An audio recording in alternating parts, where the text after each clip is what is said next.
తక్కువ సమయంలో చేసుకునే వెజ్ పులావ్ ఎలా చేయాలో చూడబోతున్నాం. ఇంటికి ఎవరైనా గెస్ట్లు వచ్చినా లేదా స్పెషల్ డేస్‌లో అప్పటికప్పుడు ముక్కలు చెదరకుండా పర్ఫెక్ట్ కొలతలతో పొడి పొడిగా రావాలంటే ఈ వీడియోని చివరి వరకు చూడండి. ముందుగా కూరగాయలను ఇలా చాప్ చేసి పెట్టుకోవాలి. అలాగే బాస్మతి బియ్యాన్ని అరగంట సేపు నానబెట్టాలి.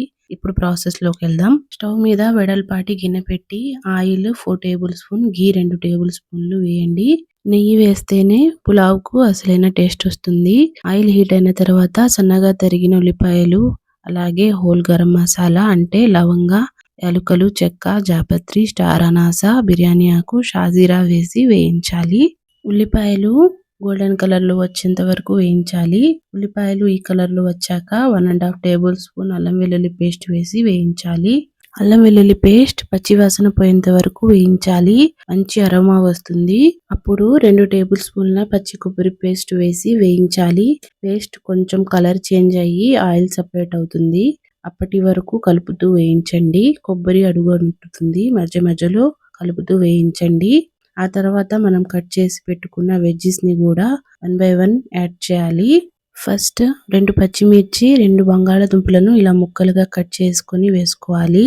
ఆ తర్వాత క్యారెట్, అలాగే బీన్స్ యాడ్ చేసి ముక్కల్ని ఒకసారి కలుపుకోవాలి. ఇలా మసాలా అంతా పట్టేంత వరకు కలుపుకోవాలి. ఆ తర్వాత పచ్చి బఠానీలు కూడా వేసుకొని కలుపుకోవాలి. ఒకసారి కలిపిన తర్వాత ఇప్పుడు టమాటా, ఒక హ్యాండ్‌ఫుల్ అంతా పుదీనా, ఒక హ్యాండ్‌ఫుల్ అంతా కొత్తిమీర కూడా వేసి ఒకసారి కలపండి. కొత్తిమీర, పుదీనా వేసిన తర్వాత ఆ అరోమానే చేంజ్ అయిపోతుందండి. మంచి అరోమా వస్తుంది. ఇప్పుడు 2 టేబుల్ స్పూన్ల సాల్ట్ వేసి బాగా కలిపి మూత పెట్టి 2 మినిట్స్ మగ్గించుకోవాలి. ఇప్పుడు మూత తీసి ఒకసారి కలుపుకోండి. ఇక్కడ నేను 2 టేబుల్ స్పూన్ల పెరుగు యాడ్ చేస్తున్నాను. మీకు పెరుగు వేయడం ఇష్టం లేకపోతే స్కిప్ చేసేయొచ్చు. పెరుగు వేసిన తర్వాత ఇలా ఒకసారి కలుపుకోండి. ఇప్పుడు పొడి మసాలాలు వేసుకోవాలి. అంటే ధనియాల పౌడర్, జీలకర్ర పొడి, కారం వేసి బాగా కలిపి హాఫ్ గ్లాస్ అంతా వాటర్ వేసి కుక్ చేసుకోవాలి. వెజ్జీస్ 70% కుక్ అయితే చాలండి.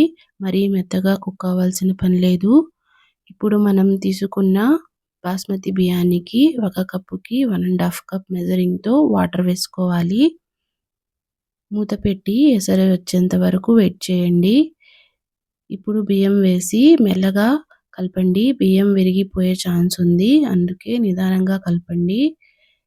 ఇలా కలిపి మూత పెట్టి కుక్ చేసుకోవాలి. ఇప్పుడు మూత తీసి చూడండి.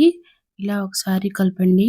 రైస్ ఇలా 80% కుక్ అయిన తర్వాత కొద్దిగా కొత్తిమీర, అలాగే పుదీనా వేసి మూతకి క్లాత్ చుట్టి దమ్ చేసుకోవాలి.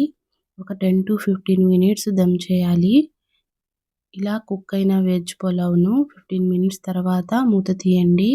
గుమగుమలాడే వెజ్ పులావ్ రెడీ. ఇక్కడ చూడండి పులావ్ ఎంత పొడి పొడిగా ఉందో, అలాగే వెజ్జీస్ కూడా పర్ఫెక్ట్‌గా కుక్ అయ్యాయి.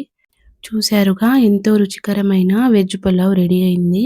దీన్ని రైతాతో గానీ లేదా ఏదైనా మసాలా గ్రేవీతో గానీ తింటే అద్భుతంగా ఉంటుంది. సో ఇదండి ఇవాల్టి స్పెషల్ వెజ్ పులావ్. ఈ వీడియో మీకు నచ్చిందని ఆశిస్తున్నాను. వీడియోని లైక్ చేయడం, షేర్ చేయడం, ఛానల్‌ని సబ్స్క్రైబ్ చేయడం మర్చిపోవద్దు. స్క్రీన్ మీద కనపడుతున్న మిగతా వీడియోలను కూడా ఒకసారి చెక్ చేయండి. Thank you for watching.